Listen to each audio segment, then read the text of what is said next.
Desde que me retiré de ese cargo, llevo en compañía de centenares de colombianos, particularmente de empresarios, directores gremiales, concentrado en la Fundación Carlos Lleras durante estos 7 meses.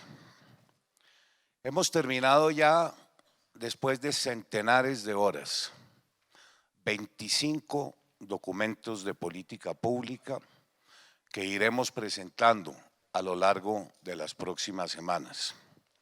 Mi agradecimiento para todos ellos. Han sido muchas horas de trabajo, muchas reuniones. Esta semana, en el día de hoy, vamos a tratar de exponerles a ustedes las conclusiones a las que llegamos en materia macroeconómica y particularmente sobre los alcances de la reforma tributaria en la que hemos estado trabajando. Ya tenemos inclusive redactado lo que será el nuevo estatuto, que a diferencia del actual, 950 artículos, lo hemos logrado sintetizar en la mitad, en 400. La próxima semana estaremos en la ciudad de Bucaramanga, entregando el documento de la salud, y la siguiente en Medellín, sobre un tema que mucho inquieta a los colombianos, la seguridad ciudadana. La de más adelante, en Barranquilla, participándole a la opinión pública de lo que será el nuevo programa de infraestructura. Y terminaremos el año en Cartagena, comentando uno de los pilares del programa, el alcance de lo que tendrá la propuesta en materia de turismo. Y a partir del año entrante, de la segunda semana, nos estaremos refiriendo a la reforma a la justicia, a los temas medioambientales, los temas mineroenergéticos, los temas agrícolas, los temas de vivienda y agua potable. 25 documentos que ya hemos concluido. El documento que ustedes han recibido hoy es una breve síntesis, pero todo aquel que quiera recibir los anexos, los documentos soportes, los que nos ha permitido fundamentar las propuestas que ustedes encontrarán ahí muy esquemáticamente en la Fundación, mucho gusto nos dará poderles suministrar ese material. Arranquemos entonces. Política económica. Es indispensable iniciar por mirar algunos indicadores de la situación en la que atravesamos en este momento. Hemos tenido el crecimiento muy en retroceso. Recuerden ustedes que para el año 2014 la cifra del crecimiento de la economía colombiana era del 4.4%. Para el año 2017 se estima no superará el 1.5, 1.7. Esperemos a ver cómo termina el año. El Producto Interno Bruto medido en dólares también ha tenido una reducción muy fuerte. Lo mismo el Producto Interno Per Cápita, el PIB potencial se ha visto también reducido de 4.8 a 3%. La deuda externa sobre el porcentaje del producto ha crecido enormemente, pasamos de un 26.7 a un 42.5, y la deuda pública, interna más externa, también ha crecido en estos 2 años hasta llegar a comprometer un 54.9 del Producto Interno Bruto, que ya en nuestro criterio es un techo que nos va a limitar mucho el endeudamiento en los próximos años. Estamos llegando ya a los máximos límites. Por eso quisiéramos empezar por afirmar que si no se adoptan medidas estructurales, la economía colombiana no volverá a niveles de crecimiento necesarios para el desarrollo del país. Reformas estructurales. ¿Cómo las concibimos? Nuestra meta se fundamenta en 3 pilares: la confianza, la inversión, mayor productividad para lograr sin duda un crecimiento económico que nos permita generar más empleo, más desarrollo, más oportunidades, avanzar en la formalización, una mejor infraestructura para un mejor país. Todo eso naturalmente repercutirá en mejor educación, mayor vivienda, mejor salud, mayores oportunidades para los segmentos de la clase media y las personas de menores ingresos. 3 son los pilares de esa estrategia: crecimiento, estabilidad, confianza, reducción de la informalidad y aumento de la productividad. 10 reformas propondríamos, en las que ya hemos trabajado y que se presentarían a partir del primer día de gobierno. Una reforma tributaria a la que ya me referí y que entraremos en mayores detalles en la medida en que avance esta presentación. Un sistema de protección a la vejez, entiéndase, reforma pensional. Una reforma al sistema general de regalías, adoptar el marco legal para las consultas previas, reformular el concepto de proyectos de interés estratégico de la nación colombiana, los famosos PINES, reformar la ley de tierras, la ley de APPs, el Estatuto de Ordenamiento Territorial, que va acompañado de un fortalecimiento del catastro, medidas para la reducción de la informalidad, medidas para la eficiencia del Estado, una reforma al trámite de licencias ambientales y, por supuesto, una reforma a la justicia. Los sectores claves que presuponemos nos permitirán llegar otra vez a niveles del crecimiento del 5% son la infraestructura, el sector minero-energético, el sector de vivienda, el sector del turismo, el sector de la agricultura y la manufactura e industria con vocación exportadora. ¿Cuáles son las 4 estrategias? Primero, impulso a la inversión privada, el emprendimiento y la formalidad.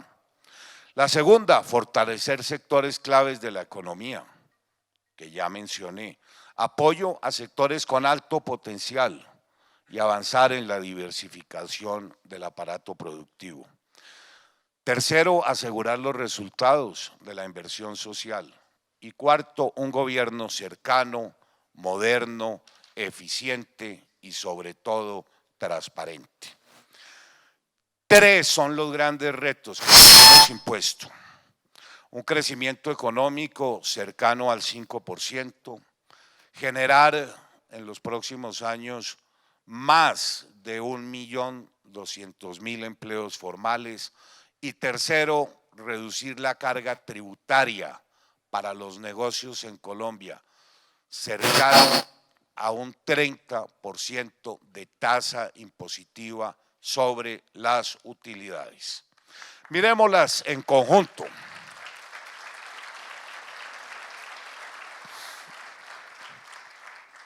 La reforma tributaria, esto merece capítulo especial, a eso nos vamos a referir más adelante.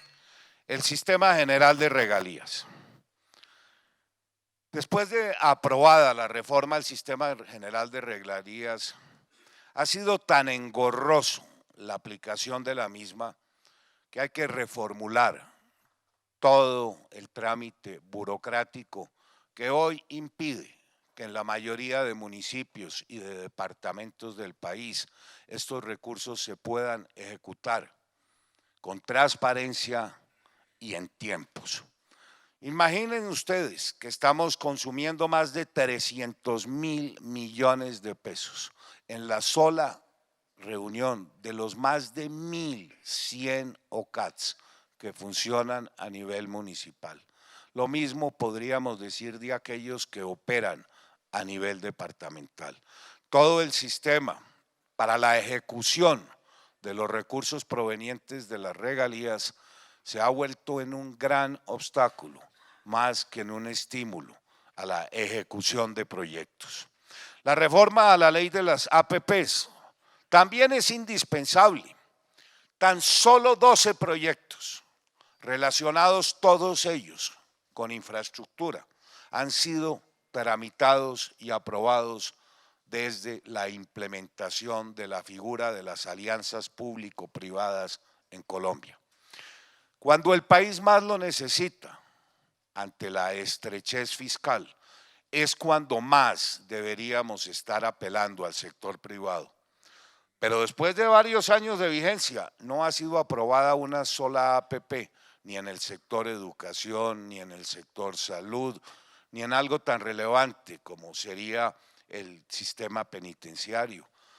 Es que los trámites para dejar aprobada una APP en Colombia también resultan casi imposibles de surtir. Yo que tuve bajo mi responsabilidad las únicas 12 APPs que hoy están vigentes en Colombia, se los puedo comentar. Más de 2 años de trámite para que un originador pueda materializar una iniciativa. Se duplican los trámites, tiene que ir a Consejo de Ministros, luego al COMPES, ya venía del CONFIS, aprobación en planeación nacional, el comparador público-privado, son 21 trámites. De manera que si eso ha hecho imposible que las grandes APPs a nivel nacional se logren materializar, ¿qué decir de aquellas que se tramitan a nivel departamental y municipal? Es indispensable ahora más que nunca comprometer al sector privado en todos los sectores, simplificando el trámite de esta regulación. Reforma al sistema de protección a la vejez. Pues eso es una reforma al sistema pensional que nos brinde mayor cobertura bajo criterios de equidad y de sostenibilidad.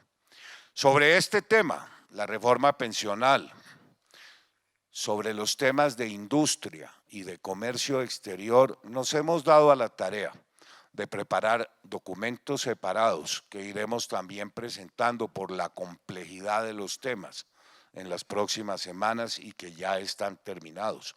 El documento propiamente para el fortalecimiento de la industria. ¿Cómo concebimos nuestra reforma al régimen de pensiones? Que no solo se basa en aspectos fiscalistas, sino que también tienden a lograr una mayor cobertura en un país que podemos decirlo, 17 millones de colombianos no tienen un sistema de aseguramiento. Y con mayor equidad. Piensen ustedes que de los 41 billones de pesos que el año entrante erogará el presupuesto nacional para darle sostenibilidad al tema pensional, el 40% de esos recursos está destinado a subsidiar las pensiones altas en Colombia. Lo del tema de los PINES, en aquellos países, particularmente el Ecuador y otros, donde se ha acogido un sistema ágil que permite el seguimiento a los proyectos de interés estratégico de la nación colombiana, ha tenido muy buenos resultados. Aquí lo acogimos hace ya un tiempo. Yo mismo presidí la comisión de PINES en lo referente al sector infraestructura, pero es ahora necesario reglamentar todas estas normas en materia de consultas previas, licenciamientos ambientales, incidencia de todas las entidades públicas para que una vez un proyecto sea declarado de interés estratégico de la nación colombiana pueda materializarse con el concurso de todas las entidades del Estado en tiempo récord. El tema de las licencias ambientales, pues ustedes lo conocen probablemente mejor que yo.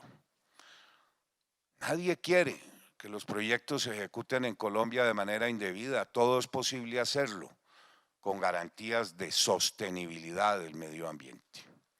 Pero aquí los conflictos de competencias entre las autoridades nacionales, ANLA, las corporaciones autónomas, las autoridades municipales, hacen francamente muy difícil que en tiempos prudentes se logre obtener una licencia ambiental.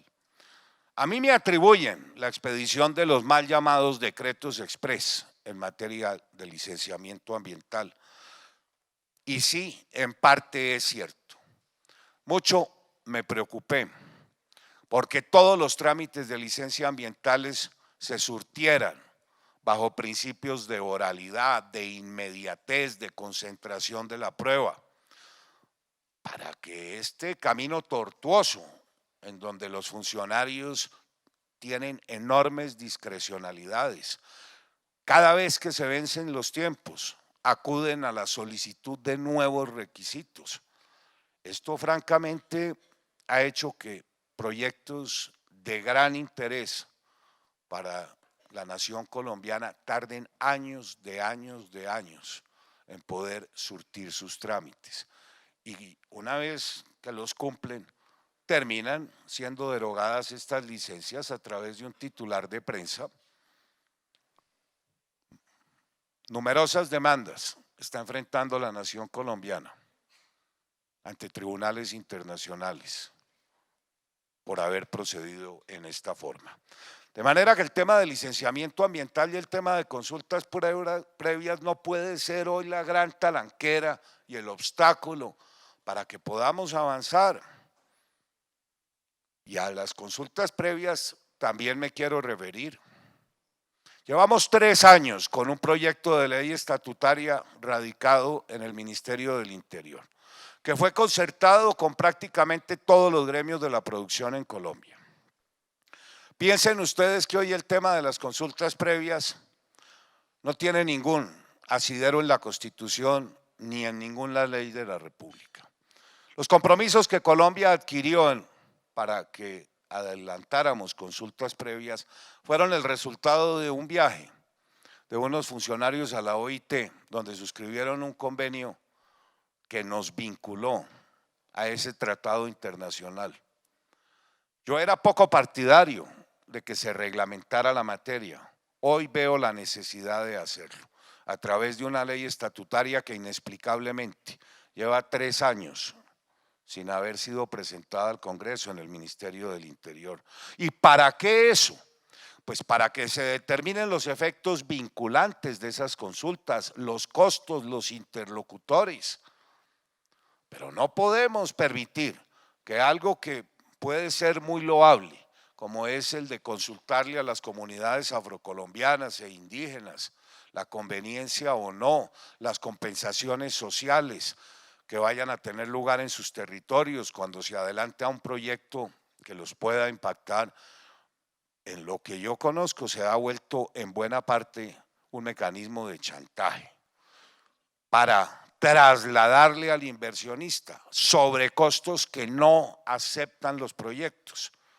Es así como la línea de respaldo a Buenaventura se vio frustrada, porque además hay gente que se ha profesionalizado en este tema, lo que llaman las consultas, las comunidades dinámicas. Así se abortó la ejecución de la línea de respaldo a Buenaventura. ¿Por qué llevamos 1 año sin poder haber iniciado la construcción de la doble calzada Mulalolo-Guerrero? Porque a la altura de Piendamó, comunidades con las cuales fueron socializados estos proyectos, ahora resolvieron, no una, sino 2, obstaculizar la ejecución del mismo. ¿Por qué hace más de 1 año no se ha arrancado la doble calzada Santander de Quilichao-Popayán? Igual sucede. De manera que podría citarles numerosísimos ejemplos de proyectos que antes de ser contratados y aprobados fueron socializados con dichas comunidades, pero en el momento en que van a ser ejecutados nuevamente surgen unos pliegos bastante controvertibles para permitir la ejecución de los proyectos. Así no se puede.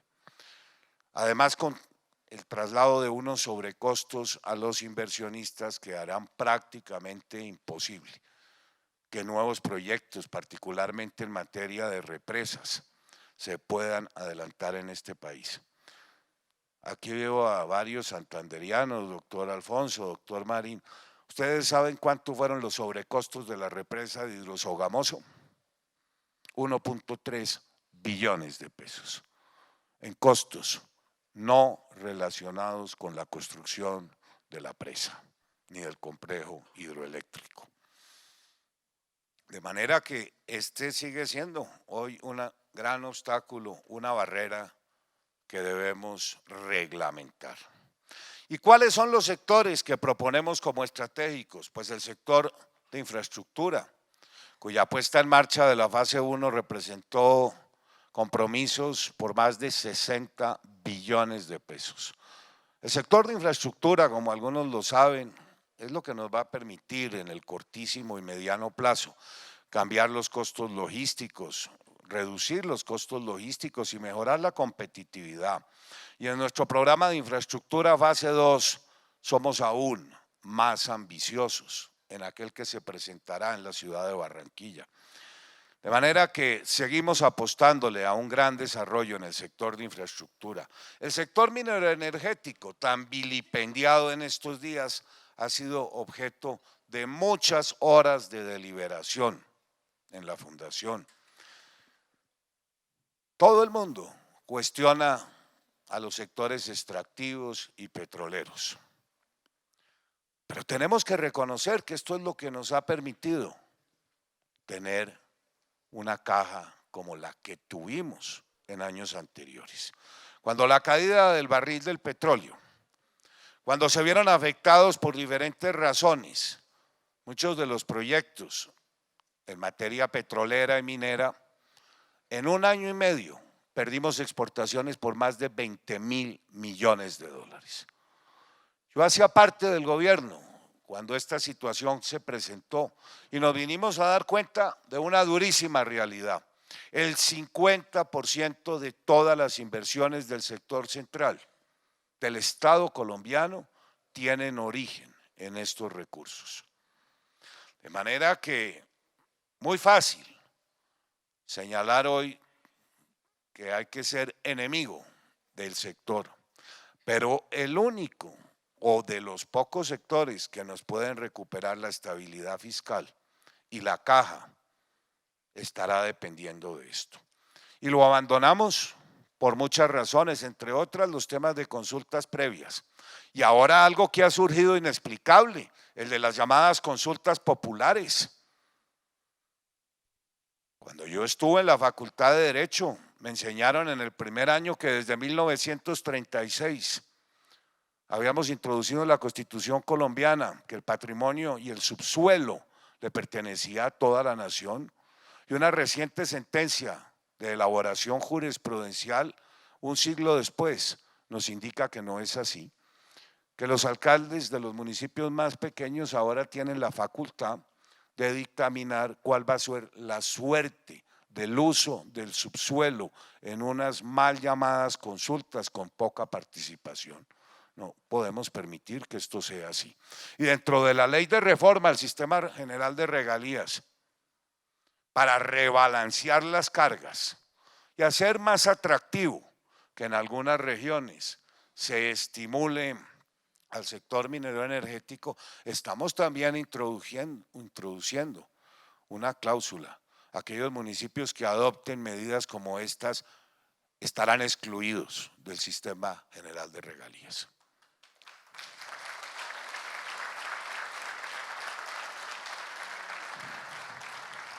Y la Estrategia Nacional para el Agro, y aquí también veo a varios de quienes me colaboraron, tendrá su documento independiente. Esta estrategia hará parte de los 6 pilares. Y en grandes rasgos lo que nos proponemos adoptar es modelos que ya han sido probados con mucho éxito en el exterior. Cafecito. Particularmente nos seduce mucho el modelo peruano, en donde finalmente lograron hacer un manejo de aguas adecuado, reglamentar de manera precisa el uso y la propiedad de la tierra, establecer algo que verán en esta iniciativa, un régimen tributario particular que genera grandes estímulos. Nosotros estamos hablando en la reforma tributaria de que la tasa impositiva será de un 30%, tanto para las empresas como para las personas naturales. La única excepción que estamos previendo es para el sector agrícola, para aquellos proyectos que tomen la decisión de ponerse en marcha, y estamos señalando que el gravamen no será superior al 10% con una estabilidad para los próximos 30 años.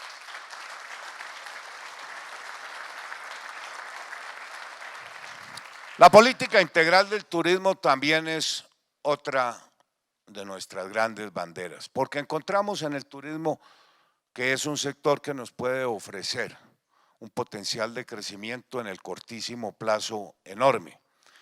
Basta registrar dos cifras. A Colombia ingresaron el año pasado más de 5 millones de personas y los ingresos que tuvimos fiscalmente fueron de 5.835 millones de dólares, una cifra nada despreciable, que con una modesta estrategia, adoptando medidas concretas, pensamos que en el corto plazo nos permitiría duplicar tanto los ingresos como las visitas de personas que vienen del exterior. Y por supuesto, Sandra, el tema de vivienda, que es un tema que no vamos a abandonar. Tan buenos resultados nos dio, se generaron más de 1.500.000 empleos. Si ustedes suman todos los programas, no solo el de las viviendas gratis, sino Mi Casa Ya, para los de un salario, los de 2 salarios, los apoyos a través del subsidio a la tasa al sector formal, al sector no formal, 27 subsectores de la economía, además porque no lo queremos abandonar. Si seguimos en estos niveles de ingreso y de gasto, yo creo que podemos superar en los próximos 4 años todo el déficit habitacional de la población más vulnerable de este país, que no es poca cosa para un periodo de tiempo tan corto.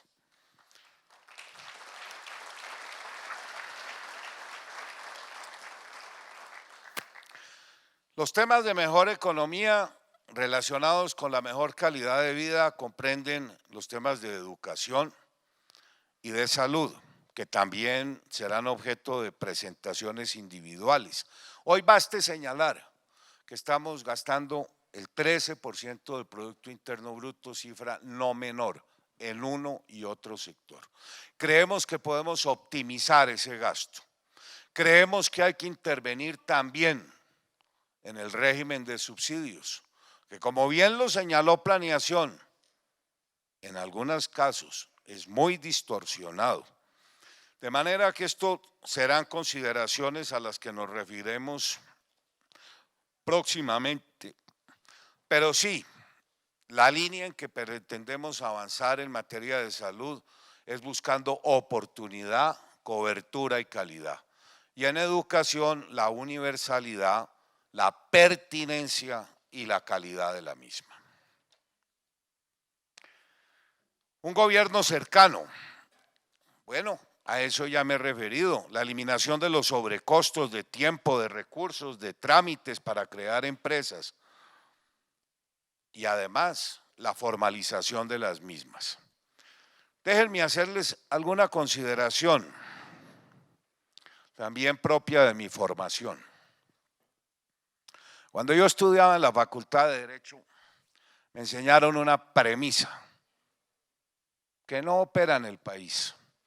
El viejo aforismo, consagrado en nuestra Constitución, que le permite a los particulares, a la gente de empresa, hacer todo aquello que no le está prohibido. Y contrario censo, los servidores públicos no pueden actuar sino en aquello que les está expresamente permitido.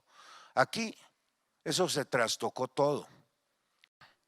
Legislamos a través de decretos, legislamos a través de resoluciones, legislamos a través de todas las oficinas, variando las interpretaciones jurídicas. Legisla la rama judicial, la Corte Constitucional modulando sentencias y todos los jueces del país interpretando jurisprudencialmente de manera distinta las leyes.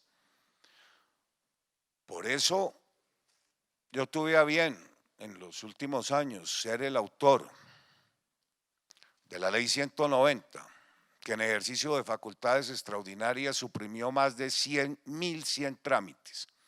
Y luego en el año 2100, cuando era ministro del Interior y de la Justicia, volver a tramitar ante el Congreso Nacional facultades extraordinarias para poder avanzar en esta materia.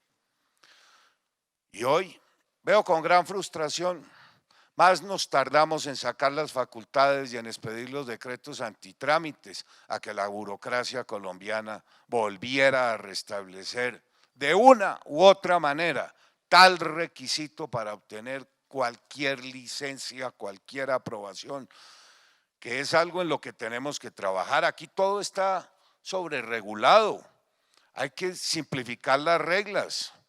Y lo mismo podemos decir de los regímenes laborales. Vía interpretación, vía decretos, hemos llegado a interpretaciones en materia de estabilidad reforzada y de muchos otros aspectos que mucho están afectando la competitividad, la formalización del empleo. También hay que actuar en los temas tributarios, de comercio exterior.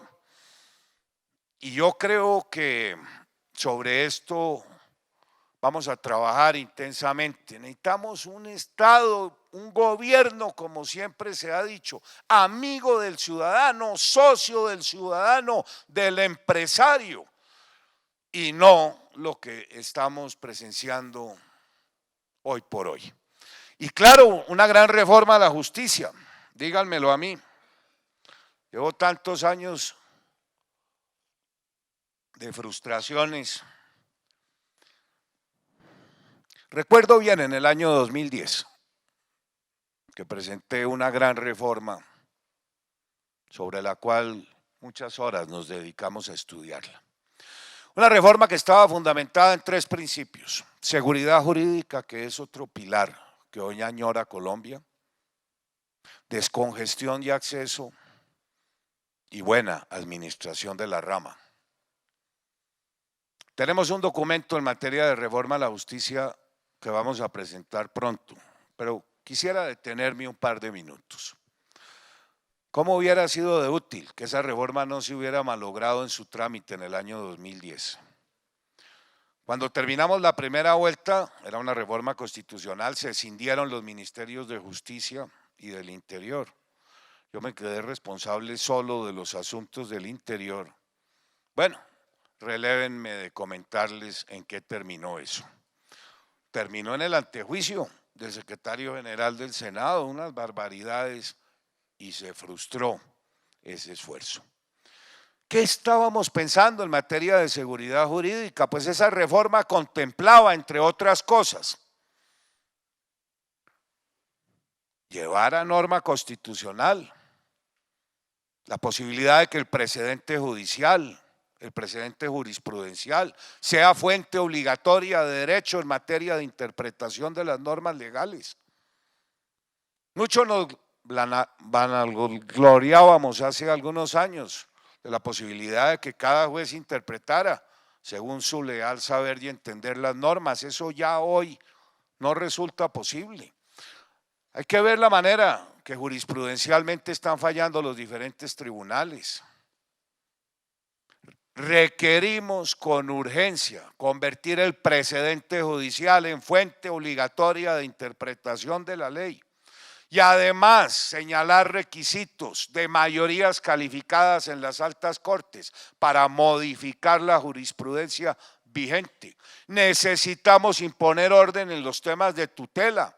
No puede ser que uno se gane un proceso ordinario ante una justicia especializada, ante una jurisdicción, y luego en un incidente de tutela le tumben años de trabajo.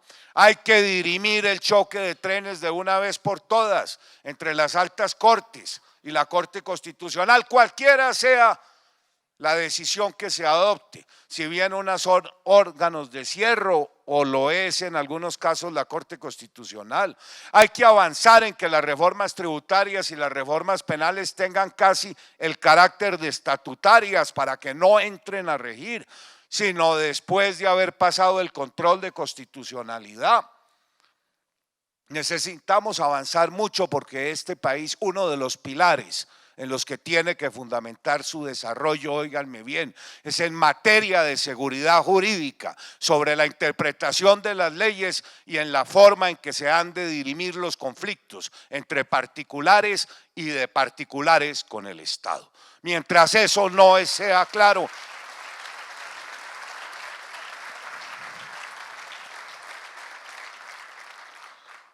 muy poco podremos avanzar.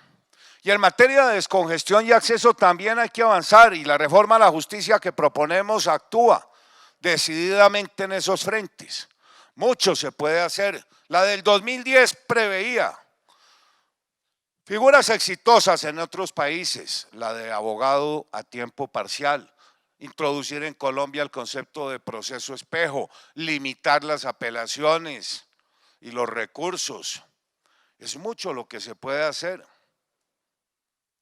Asignarle en aquellos casos no litigiosos a los notarios y a las superintendencias posibilidades de que puedan contribuir a la descongestión judicial. Y en materia de administración de la rama ni se diga, muchas de las cosas que estamos viendo hoy en día no hubieran tenido lugar si esa reforma se hubiera aprobado. Desde entonces preveíamos la eliminación de las funciones nominadoras de las altas cortes, establecíamos severísimos regímenes de inhabilidades y de conflicto de intereses para quienes ocupaban las magistraturas, evitando que se salieran al término de su periodo al ejercicio profesional o actividades políticas. Eliminábamos desde entonces el Consejo Superior de la Judicatura. Bueno, no quiero enfatizar mucho en lo que será la reforma a la justicia que estaremos planeando. Y luego pues viene el mañido tema de la transparencia, a la que sí le concedemos gran importancia. Yo sé que es un tema que está muy de moda, pero créanme, muy pocos servidores públicos han hecho más por crear conceptos de buen gobierno y de transparencia en este país, en centenares de normas que hoy están vigentes. Colombia cuenta con un arsenal legal de disposiciones en las cuales mucho he contribuido. Yo fui autor de los 2 estatutos anticorrupción, que muy pocos se aplican. Me sorprende ver cómo está en curso un proyecto de referendo cuyo costo asciende a 300.000 millones de dólares de pesos, para introducir en nuestro sistema legal normas que ya están vigentes,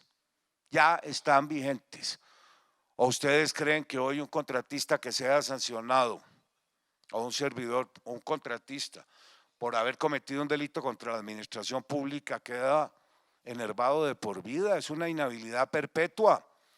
En esos estatutos está toda la comparación patrimonial de los servidores públicos, las maneras en que se asciende, los méritos de concursos.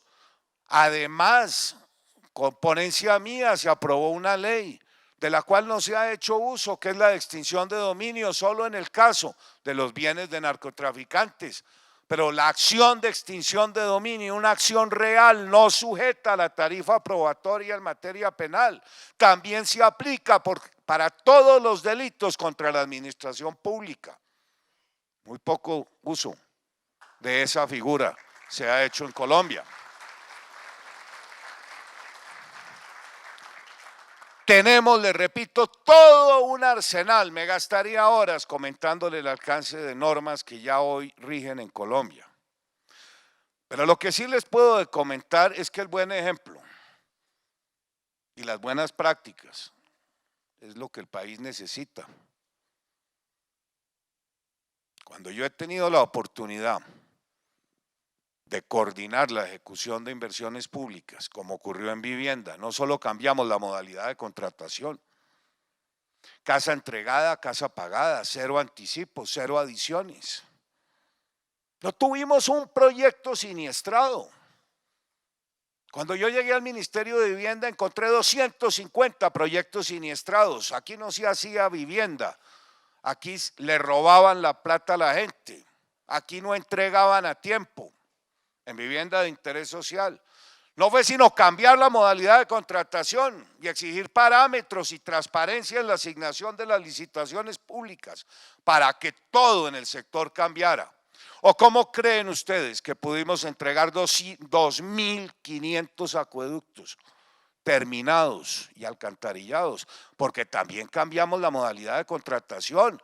Eliminamos la intervención de la clase política, llámense parlamentarios, gobernadores o alcaldes, en la elaboración de los pliegos y en la conducción de esa ejecución en esa materia. Hoy lo llaman la gobernabilidad. Nunca hubiera sido posible entregar esas casas y esos acueductos si nos hubiéramos atenido a criterios de gobernabilidad. Y lo mismo ocurrió en materia de infraestructura. No tenemos un solo reclamo en los más de 40 billones de pesos contratados. Nosotros fuimos los autores de los pliegos tipo. A la licitación a la que menos oferentes llegaron fue 120 en el Invías, 150, tuvimos 210 oferentes. No hay un solo reclamo, pero también introdujimos el concepto de pliegos tipo, 0 anticipo, 0 adiciones, polígrafo para todos los que establecían pliegos y para los que adjudicaban los contratos, buenas prácticas. Transparencia requiere, más que todo, de decisión política y de conocimiento del sector público. Bueno, sobre eso vamos a trabajar, tenemos la experiencia. Y ahora entremos a la parte final.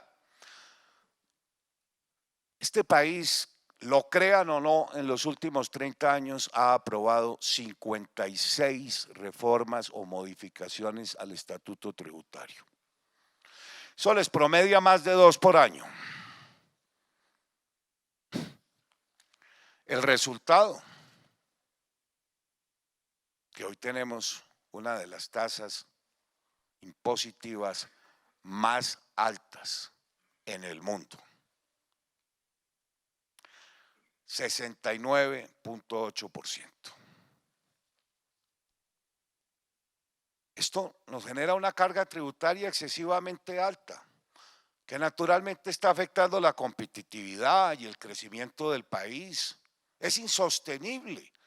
Con las actuales tasas de tributación y con una perspectiva de precios bajos para el petróleo, resulta imposible crecer a los ritmos que el país necesita. Comparémoslos con países similares. Chile, 30.5, el Ecuador, 32.5, Paraguay, 35, Guatemala, 35, aún Venezuela, imagínense ustedes, bajo Maduro, registra un 64.7%. El único país que está por encima de nosotros en América Latina y el Caribe es la Argentina. Y Macri ya está trabajando en una reforma integral para volver a que la Argentina tenga unas tasas competitivas. Mire, el promedio de los países de Latinoamérica y el Caribe es hoy del 45.7%. El promedio de los países OCDE, selecto club al cual queremos ingresar, es del 43.8%. Colombia ocupa hoy el puesto 135 entre 137 países evaluados con la mayor tasa tributaria. Lo dice el Banco Mundial, lo dice el informe del Doing Business. Miremos dos análisis que elaboramos con el doctor Pardo, de dos de sus clientes. Y constatemos una premisa que no les es ajena, que podría predicarse de cualquier otro sector en Colombia.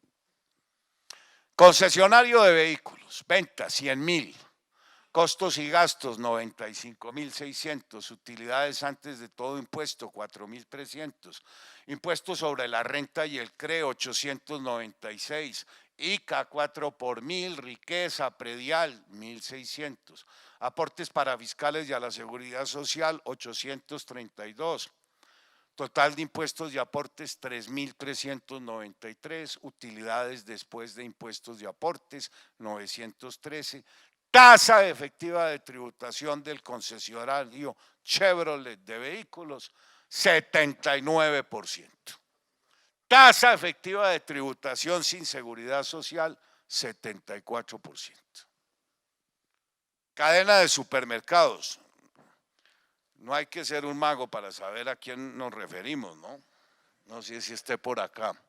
Aquí está el doctor Fuad Char. Es insostenible, doctor Fuad.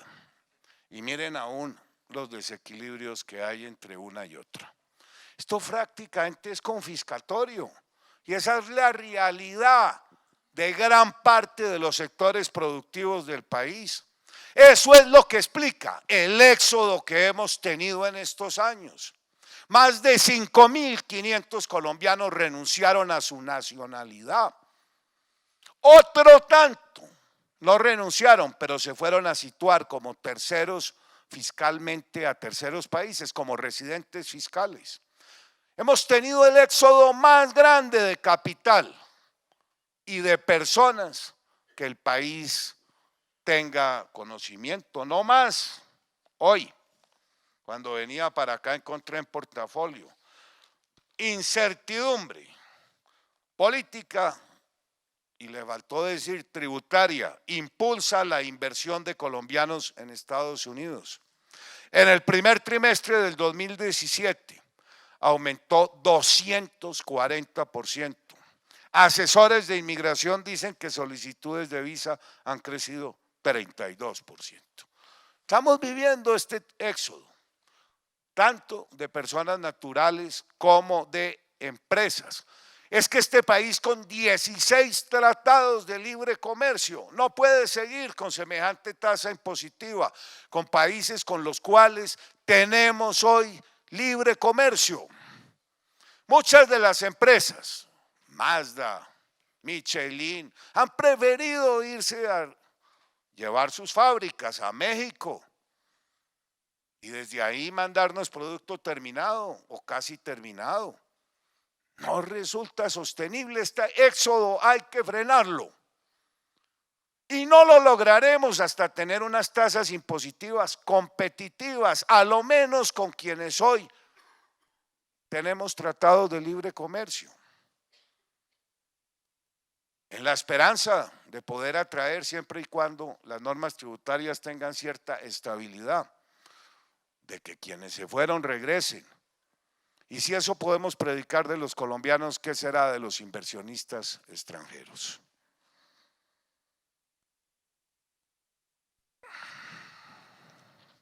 Aquí tengo las cifras de la Cancillería y también de los residentes en el exterior de nacionalidad colombiana.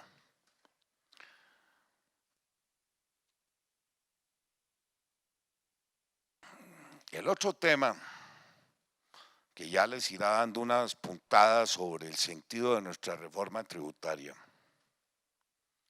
es que este es no solo por las tasas impositivas en materia de impuesto a la renta, sino porque este es uno de los pocos países en el mundo, escúchenme bien, que no consulta,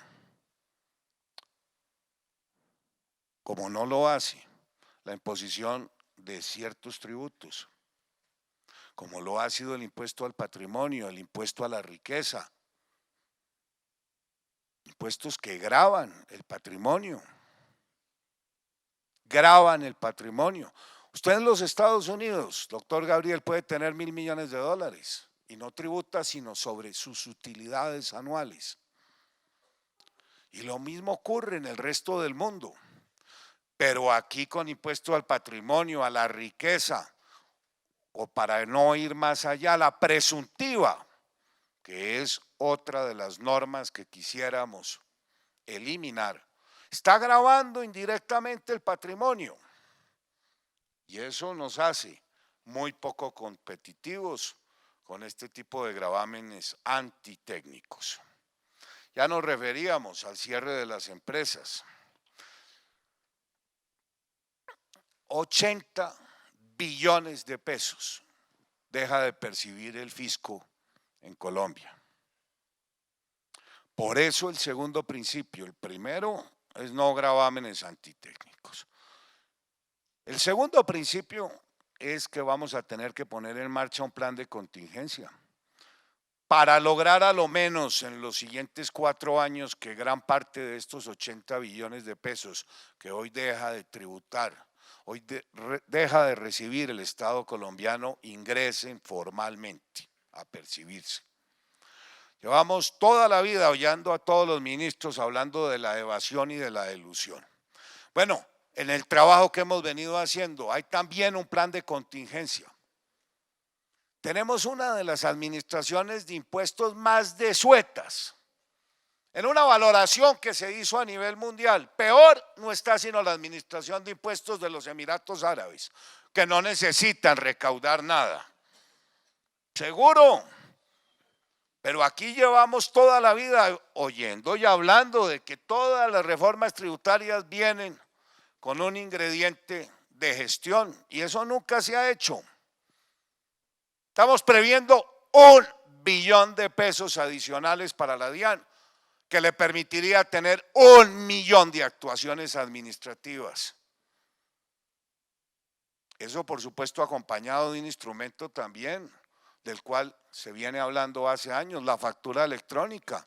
Llevamos 12 años hablando de la factura electrónica, ahora vemos que se pelotea el Ministerio de Hacienda, Comercio Exterior, que entra el año entrante, que no entra. Lo cierto es que no se ha abierto la licitación a la fecha de hoy.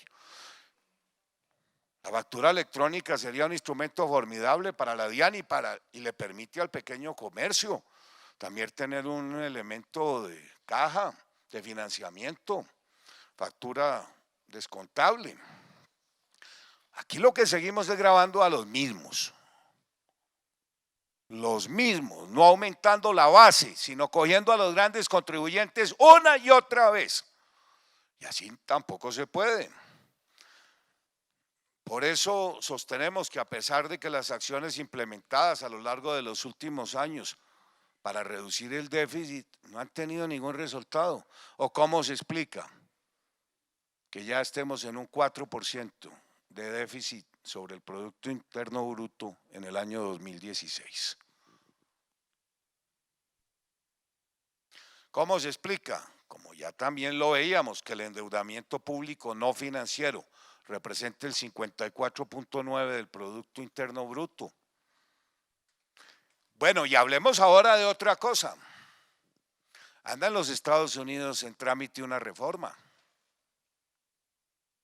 propuesta por el gobierno de los Estados Unidos. No sabemos cuál suerte vaya a tener, pero miren el alcance de la misma. Estarían en los Estados Unidos bajando la tarifa del impuesto de renta a los negocios de un 35 a un 20%. El impuesto a las herencias, que ha sido una gran talanquera y una gran barrera para que muchas personas se trasladen a los Estados Unidos, están proponiendo bajarla del 40 al 0. La depreciación de bienes de capital, que hoy está entre 10 y 50 años, bajarla 1 año. Y el impuesto a los dividendos repatriados de un 35 a un 5%. Si esto se aprueba, apague y vámonos. País como los Estados Unidos que ofrece semejantes seguridades. Seguramente no será tan audaz, pero algo de esto se irá a aprobar.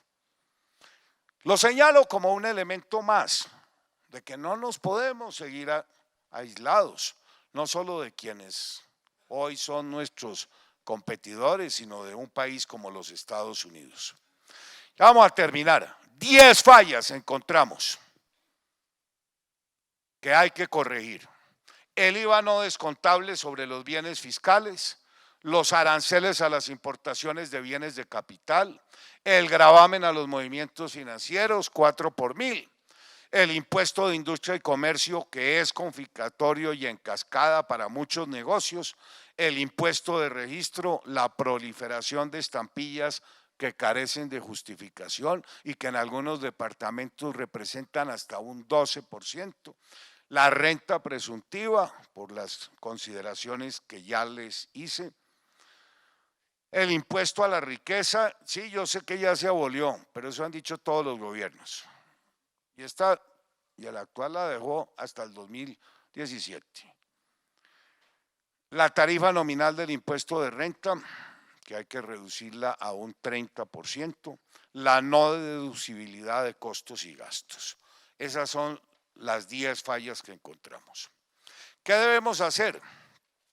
Un aumento del 2% del Producto Interno Bruto en ingresos por medio de la lucha contra la evasión y el contrabando, una reducción de la carga tributaria de los contribuyentes, mayor crecimiento económico del sector productivo nacional. La nueva reforma tributaria, sigamos. Y ya les mencionaba, hay que acabar con todos los tributos antitécnicos, mal diseñados, patrimonio, 4 por 1000, presuntiva, tasas efectivas de tributación, confiscatorias, y hay que luchar contra la evasión y el contrabando. Principales medidas. Por supuesto, controla la evasión y el contrabando a través de la introducción de la factura electrónica y de un plan de gestión sin precedentes en la DIAN, en el que ya hemos estado trabajando. Segunda medida, reducción del impuesto sobre la renta a los negocios, que se fijará en un 30% y gradualmente llegaremos con las personas naturales también al 30%. Tercero, la deducción plena de costos y gastos en el impuesto sobre la renta. Eliminación de las normas que en la actualidad no permiten la deducibilidad de costos y gastos.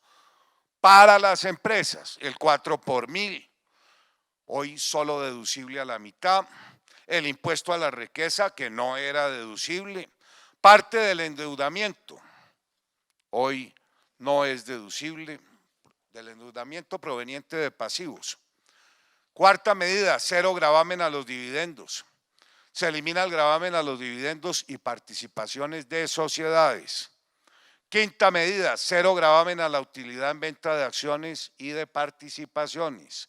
Sexta medida, como un plan de choque dirigido a la industria, establecer una depreciación en 2 años del 100% del costo de las nuevas inversiones en maquinarias y equipos. Séptima medida, eliminación de exenciones. Se eliminan exenciones, eso sí. Es que esto tiene mucho de zanahoria, pero algo de garrote. Ciertas exenciones que no tengan plena justificación económica. Y yo les diría que hemos estado haciendo las cuentas. Y no se preocupen quienes hoy tienen convenios de estabilidad, llámense zonas francas, sector hotelero. Nadie va a modificar derechos adquiridos. Pero cuando nos sentamos a hacer las cuentas, muchos de estos sectores, cuando vean esta realidad, yo creo que van a tomar la decisión de renunciar a esos convenios y pasar al régimen ordinario, porque las cuentas les estarían dando. Bueno, compensación de pérdidas, plazo limitado para compensar pérdidas fiscales y excesos en la renta presuntiva. La renta presuntiva se elimina. Bueno, el ICA hoy es un impuesto súper esencial en el financiamiento de los municipios, de manera que no es posible eliminarlo. Lo convertimos para los negocios en que podrá ser 100% descontado del impuesto de renta. Gravamen a los movimientos financieros se convierte en una retención en la fuente del 100%, recuperable también en el impuesto de renta.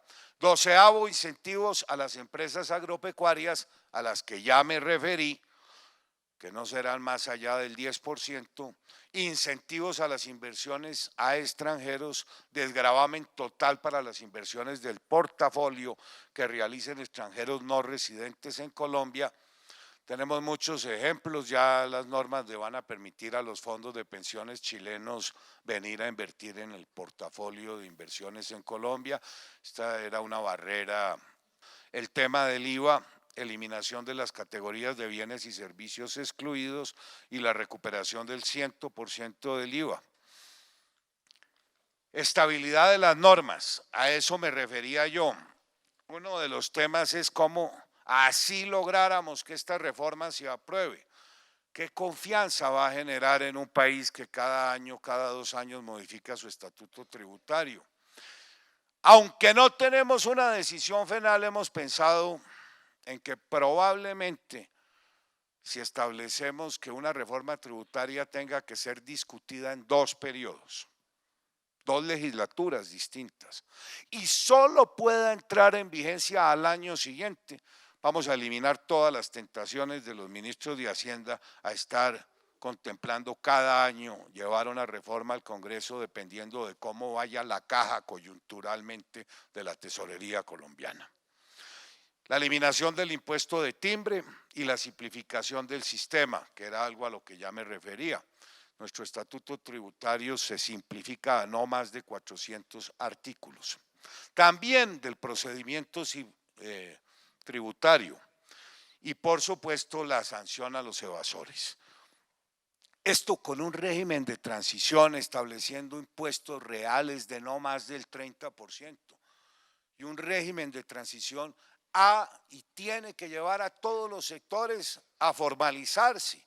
No podemos seguir tolerando. Hoy con las tarifas actuales hasta se justificaría, pero con unas tarifas reales de las proporciones que les he mencionado, no habría lugar a seguir pensando que en este país se pueda seguir alterando dolosamente las bases de tributación. Para eso estaríamos tomando medidas sancionatorias. Bueno, el siguiente cuadrito es el estimativo de nuestra reforma tributaria desde el punto de vista del neto adicional cuando vaya a ser implantada. Prometí no alargarme y ahora vamos a tener un pequeño conversatorio, pero no quisiera terminar sin una frasecita que me pareció muy apropiada. Recordarles a ustedes que los economistas del Fondo Monetario, entre 1991 y el 2001, solo predijeron 15 de los 131 crisis y recesiones en el mundo desarrollado. Muchos de quienes nos van a criticar cuando examinen esta reforma, y ustedes saben bien a quiénes me refiero, han venido durante los últimos 30 años con las mismas recetas y el resultado es el que hoy tenemos en materia de déficit, en materia de endeudamiento, en materia de tasa de crecimiento, en materia de éxodo de empresas, de personas al exterior. Pensamos que ha llegado el momento de tomar medidas de fondo, de hacer esta gran apuesta. Y para quienes no piensen que esto va a ser posible, tengan la certeza que sí, que con nosotros va a ser posible. Las mismas críticas me formularon cuando recibí la responsabilidad del programa de vivienda. Muchos decían, no es posible, no se va a lograr. Son unos embusteros. Lo logramos y con creces. Y lo mismo señalaron cuando nos encomendaron la tarea de llegar a las coberturas en materia de agua potable, y lo logramos, y lo mismo se dijo cuando nos propusimos sacar adelante el plan de infraestructura. Para todo esto se necesita decisión, compromiso, decisión política. Esto es impostergable por esta senda de endeudamiento, de inestabilidad jurídica, de déficit fiscal. Será cosa de un par de años que perdamos también nuestra calificación de riesgo y sin haber logrado todas las ventajas que una reforma como estas traería para el país. Hace pocos días, el profesor de todos nuestros académicos, Ricardo Hassmann, director del Centro de Desarrollo Internacional de la Universidad de Harvard, sentenció la siguiente frase: Colombia ha estado más preocupada por aparentar que por hacer cosas. Estamos más preocupados, o decía él, refiriéndose a nosotros, por ingresar a la OCDE que por hacer cosas que puedan transformar al país. Y terminaba diciendo, hay países que cambian la legislación para atraer inversiones. Colombia no lo está haciendo. De manera que yo terminaría por decir seguridad jurídica, una legislación tributaria que propenda por el crecimiento, un Estado transparente y eficiente, ir superando todas estas barreras que se han convertido en un obstáculo para la inversión, hacen parte de los fundamentos del programa que hoy aquí en compañía de ustedes le estamos proponiendo a este país.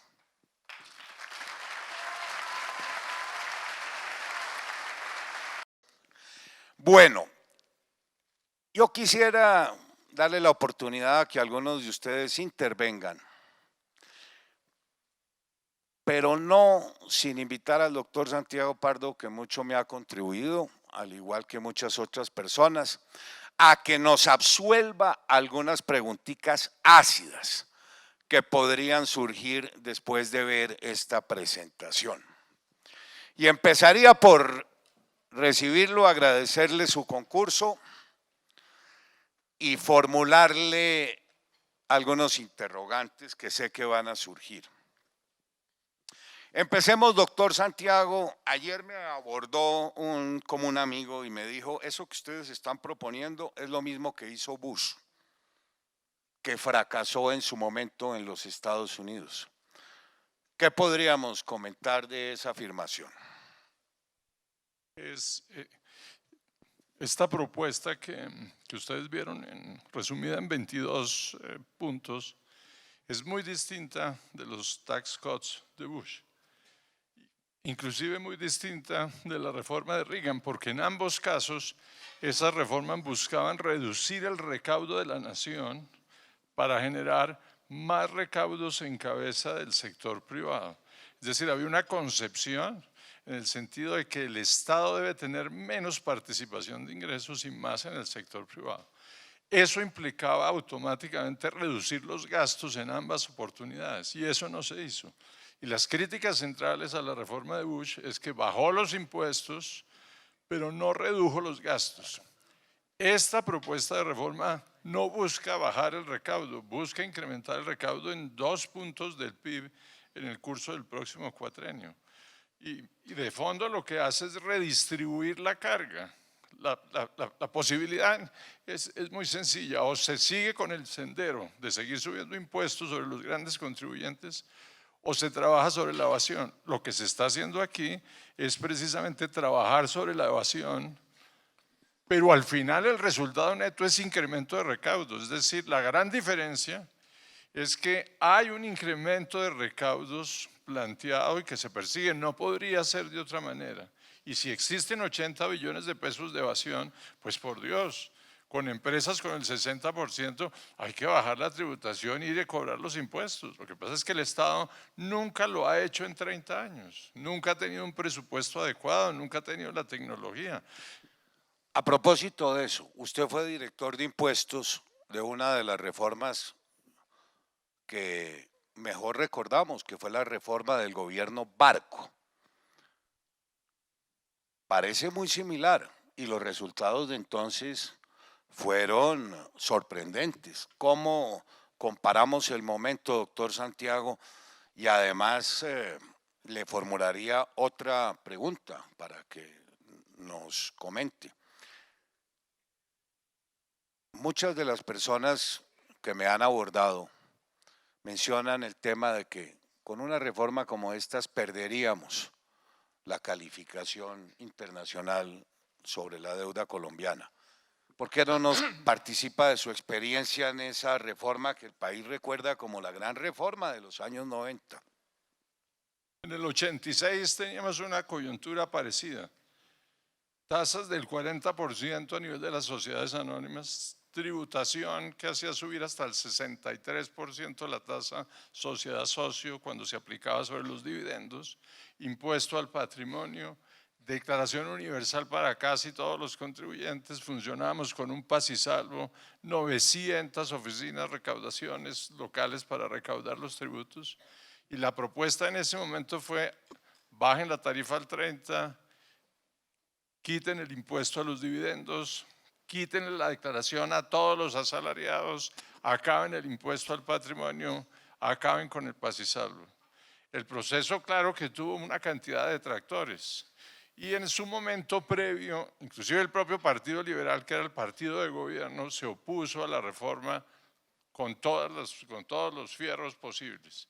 El resultado final es que en todos los 4 años de la administración Barco, el recaudo creció a tasas sin precedentes por encima del crecimiento económico, es decir, fue un éxito extraordinario. Tenemos entonces un caso ya probado en Colombia. Ahora, con esfuerzos muy pequeños para fortalecer la administración. Aquí lo que se plantea es doblar el presupuesto de la DIAN, 1 billón de pesos para que tengamos una administración en tamaño parecida a la de Chile. Entonces, el primer tema es, en el caso de la administración Barco fue extraordinario el éxito. Ahora, el comentario de que si hacemos esta reforma vamos a perder el grado de inversión es algo que va a suceder si no lo hacemos. Al ritmo que va el país, antes de 2 años, ya todas las calificadoras han hecho advertencias, antes de 2 años vamos a tener una pérdida del grado de inversión. Es decir, las calificadoras no aceptan un país con el 4% de déficit creciente, endeudamiento del 54% que no hace nada. Ir con otra reforma, a decirles, espéreme un poquito que le voy a subir a los grandes contribuyentes el impuesto, eso no sería viable. En ir con una reforma que muestra este planteamiento, un planteamiento de crecimiento económico, es lo que permite tener un compás de espera de las calificaciones y lograr que ese grado de inversión no se pierda. Y el plan de contingencia, que es algo sobre lo cual algunas personas pueden pensar, sí estarán en condiciones de recaudar en los 2 primeros años a lo menos el 25% de esos 80 billones de pesos que hoy no tributan. Yo estoy convencido de que es perfectamente posible. Es que es tanto lo que han dicho todos los ministros de Hacienda de gestión y tampoco los resultados, que permítame, yo a usted se lo formulaba, ser escéptico. Yo ya me convencí, pero necesitamos convencer al resto de colombianos.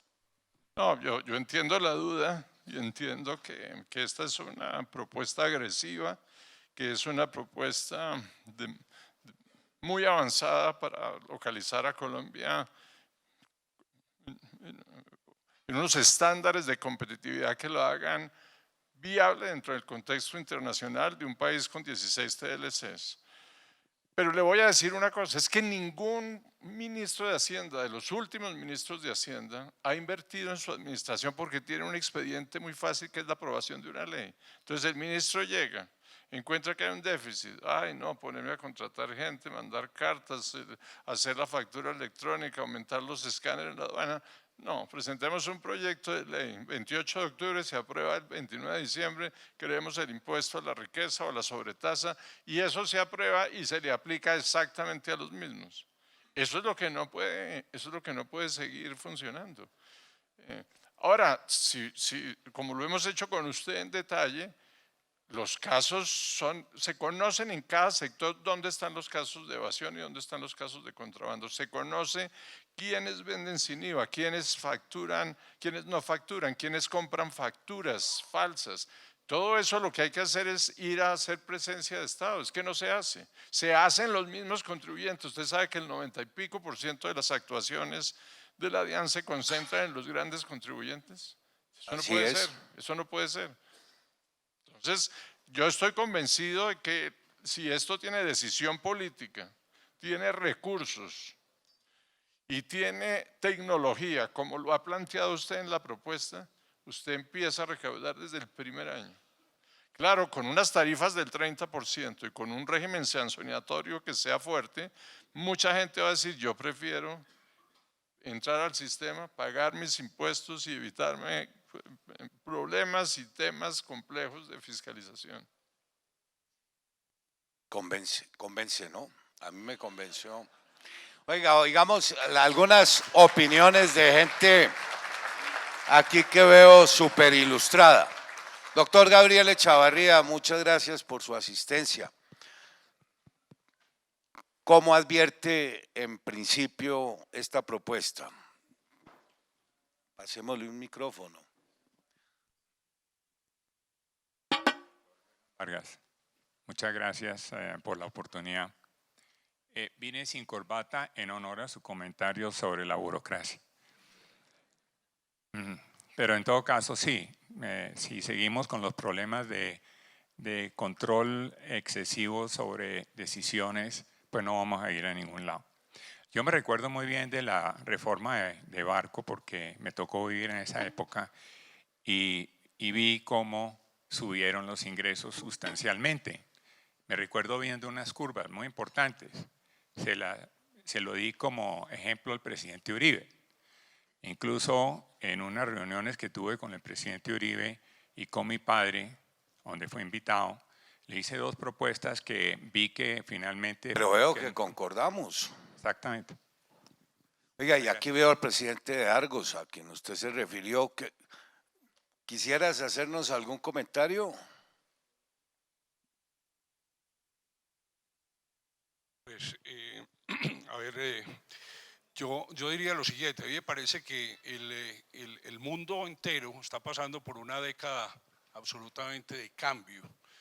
Los 10 años anteriores que vivió en general Latinoamérica, teníamos una moneda fuerte, teníamos el precio del petróleo alto, teníamos unas oportunidades para competir como destino de inversión con muchos otros países en general de América Latina. A mí me parece que lo que se está planteando es que tenemos que reforzar todas las condiciones que hagan que Colombia se vuelva un destino de inversión que pueda competir con los otros destinos que hay en América Latina. Para ese efecto, Colombia tiene que tener una capacidad de atraer inversión con una estructura tributaria simple, fácil y que la haga comparativa con otros destinos de inversión. Hoy el mundo está globalizado, hoy las compañías y los capitales fluyen alrededor del mundo, de manera que a mí me parece, Santiago, que es muy pertinente lograr un destino de inversión competitivo. Yo diría que en eso estaría una gran oportunidad para que este país pueda atraer más inversión. Y gracias. Doctor Jorge Humberto, yo sé que hoy no está previsto profundizar en los asuntos de la reforma pensional que el país inevitablemente va a tener que enfrentar en el próximo gobierno, pero sí quisiéramos de parte suya escuchar un poco su percepción sobre este o cualquier asunto. Sobre el tema pensional, solo señalar que requiere mucho coraje desde el punto de vista político anunciar una reforma en una materia tan crucial para el futuro del país, pero que suscita tantas resistencias. Eso muestra un compromiso serio con los problemas del país y la capacidad de asumir los costos políticos que eso signifique.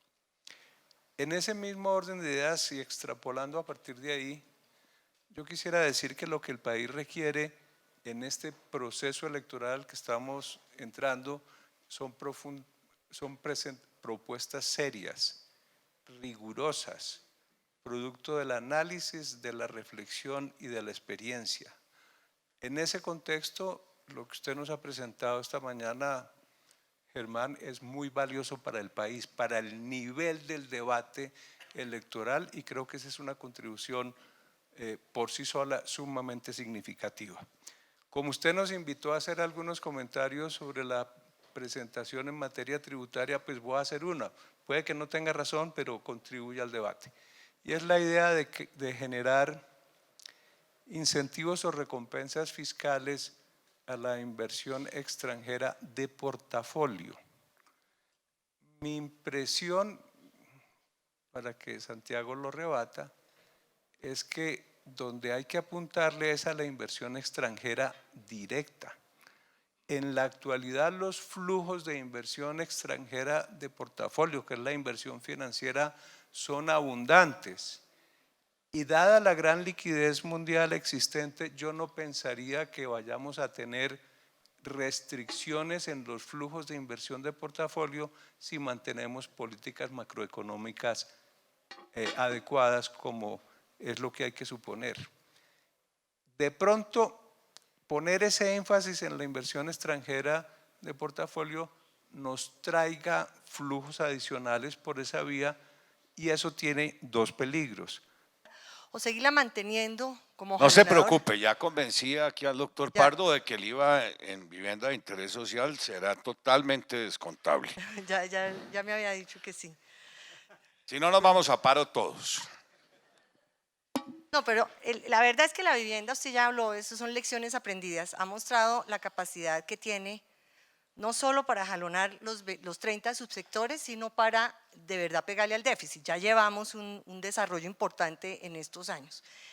Hay un tema que quisiera llamar la atención, se lo estaba diciendo al doctor Santiago ahorita, que no se lo he contado, pero creo que es muy valioso, en el tema del subsidio a la tasa, que ha funcionado muy bien, no solo para la BIS, sino también para el segmento no BIS que hemos llamado contracíclica. Ahí podríamos hacer una mirada adicional para volver como unos subsidios permanentes, un poco el esquema panameño, que son créditos fiscales y que básicamente no se ve reflejado en el gasto, se puede ver reflejado en el ingreso, pero es cruzar lo que tienen los bancos o lo que tributan los bancos, lo que ellos darían como subsidio a la tasa, más bien cruzarlo con lo que van a tributar. Esa permanencia le da a los bancos una tranquilidad enorme, nos mantiene el subsidio de manera permanente, y lo que hace es que los compradores no se ven abocados a que se acaban los cupos o no se acaban. Pero eso lo hablamos después en detalle. Lo que sí es una maravilla es que la vivienda siga manteniendo. Y mucho más será cuando tenga oportunidad de ver el documento sobre vivienda y agua potable. No olviden ustedes que esto se limitó para el tiempo que estaba previsto hoy. Por eso no quisimos profundizar ni en los temas industriales, que tiene un documento separado, los temas de política de comercio exterior lo tiene también, y en ya los temas sectoriales, pues mucho más, turismo, sector minero energético, etcétera, etcétera.